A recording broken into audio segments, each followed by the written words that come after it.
Britain के PM कीयर Starmer का आज से 2 दिवसीय भारत दौरा 100 से ज्यादा हस्तियों के साथ पहुंचे मुंबई। पीएम स्टारमर का एयरपोर्ट पर हुआ जोरदार स्वागत। गवर्नर आचार्य देवव्रत और सीएम फडणवीस सहित दोनों डिप्टी सीएम ने किया स्वागत। पीएम मोदी और पीएम स्टारमर के बीच गुरुवार को द्विपक्षीय बैठक Bharat UK comprehensive strategic partnership के तहत हुई प्रगति की समीक्षा की जाएगी। पीएम मोदी और पीएम स्टारमर मुंबई में ग्लोबल फिनटेक फेस्ट को संबोधित करेंगे। विजन 2035 के तहत व्यापार, रक्षा, स्वास्थ्य और शिक्षा जैसे क्षेत्र में सहयोग मजबूत करना मकसद। पीएम मोदी आज दोपहर 3:30 बजे नवी मुंबई इंटरनेशनल एयरपोर्ट के पहले फेज का करेंगे उद्घाटन। 19,647 करोड़ के लागत से तैयार है। एयरपोर्ट से दिसंबर से कॉमर्शियल फ्लाइट्स होंगी शुरू। पीएम मोदी आज मुंबई मेट्रो लाइन 3 के अंतिम चरण का करेंगे उद्घाटन। 33.5 किलोमीटर लंबी एक्वा लाइन 37,270 करोड़ की लागत से हुई है तैयार।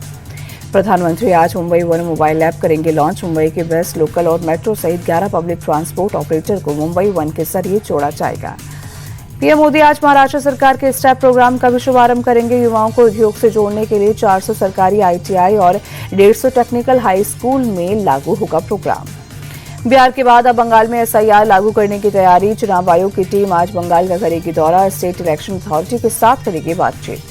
बिहार विधानसभा चुनाव के लिए एनडीए में सीट बंटवारे पर फंसा पेच। पटना में आज होगी बैठक। चिराग पासवान, उपेंद्र कुशवाहा और जीतन राम मांझी होंगे शामिल। एनडीए की बैठक के लिए पटना पहुंचे चिराग पासवान। एयरपोर्ट पर कहा, जब तक चीजें फाइनल नहीं हो जाए तब तक कुछ भी बताने का मतलब नहीं है। चिराग पासवान के दिल्ली में धर्मेंद्र प्रधान, विनोद तावड़े और मंगल पांडे के साथ हुई बैठक। सूत्रों के मुताबिक 45 से 54 सीट पर कर रहे हैं दावेदारी। जीतन राम मांझी की प्रेशर पॉलिटिक्स सीट बंटवारे पर चर्चा के बीच आज असम जाएंगे। 10 अक्टूबर को दिल्ली लौटेंगे मांझी। हिंदुस्तान आवाम मोर्चा के अध्यक्ष संतोष कुमार सरमन ने सम्मानजनक सीट मिलने की उम्मीद जताई। 2 से 3 दिन में हम इसे लॉक करेंगे। बिहार सरकार के मंत्री नीरज सिंह का सीट बंटवारे को लेकर बयान। कहा, एनडीए में कोई समस्या नहीं है, सब तय है, समय आने पर जनता के सामने आ जाएगा। कांग्रेस केंद्रीय चुनाव समिति की आज वर्चुअल बैठक। बिहार चुनाव के लिए उम्मीदवारों के नाम पर होगा मंथन। महागठबंधन में सीट बंटवारे को लेकर पेच फंसने से वीआईपी प्रमुख मुकेश सैनी का इनकार। कहा, आंतरिक रूप से सब कुछ तय, आज शाम तक हो सकता है ऐलान।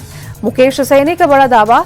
कहा, डिप्टी सीएम पद को लेकर सहमति बनी, सरकार बनी तो मैं ही डिप्टी सीएम बनूंगा।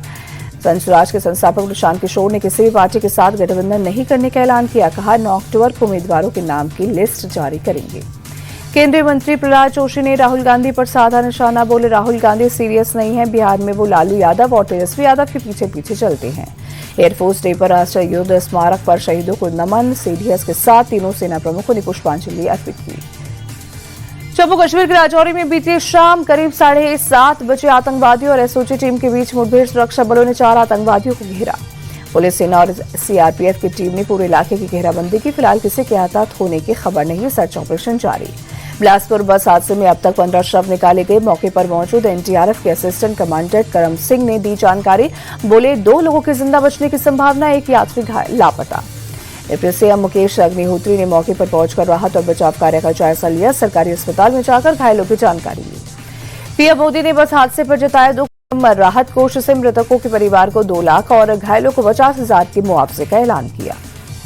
मध्य प्रदेश के छिंदवाड़ा में कफ सिरप से 3 और बच्चों की मौत। अब तक राज्य में 20 बच्चों ने गंवाई जान।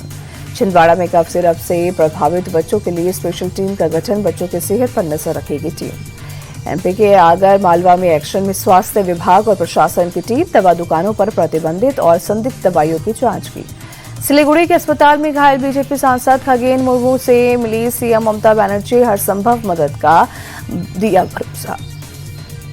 बंगाल में बीजेपी सांसद पर हमले पर प्रदीप भंडारी का आरोप। कहा, ममता राज में कानून व्यवस्था बदहाल और अपराधियों का सिंडिकेट चला रही है सीएम। प्रदीप भंडारी ने राहुल की चुप्पी पर भी उठाए सवाल। पूछा, राहुल ममता की जोड़ी संविधान के लिए खतरनाक। केंद्रीय मंत्री किरेन रिजिजू ने दार्जिलिंग के बाढ़ प्रभावित इलाकों का दौरा किया। मदद का दिया भरोसा।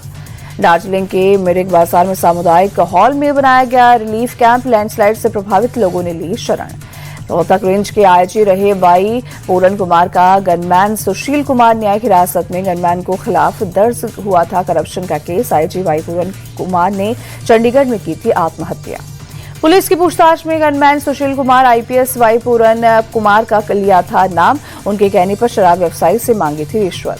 महाराष्ट्र छत्रपति संभाजीनगर में गौरक्षा गणेश शेलके पर हमला, चाकू से किए गए हमले में गणेश शेलके बुरी तरह से घायल, कसाई समाज के कुछ लोगों पर हमले का आरोप। गुजरात के राजकोट में पुलिस का तालिबानी चेहरा आया सामने, गांधीनगर थाने में एक नाबालिग के बाल खींचकर 3rd डिग्री देने का वीडियो हुआ वायरल। नाबालिग पर गणेश महोत्सव के दौरान एक शख्स पर चाकू से हमला करने का आरोप, थाने में काम करने वाले एक प्राइवेट कर्मचारी ने खींचे युवक के बाल। राजस्थान के दूदू में जयपुर अजमेर हाईवे पर बड़ा हादसा, गैस सिलेंडर से भरे ट्रक में धमाके के साथ लगी आग, कई लोग हुए घायल। आज मनाई जा रही गुरु रामदास जयंती, श्रद्धालुओं ने स्वर्ण मंदिर में मत्था टेका। 3 दिन के बाद फिर से शुरू हुई वैष्णो देवी की यात्रा शुरू होने पर कटरा में श्रद्धालुओं ने जताई खुशी।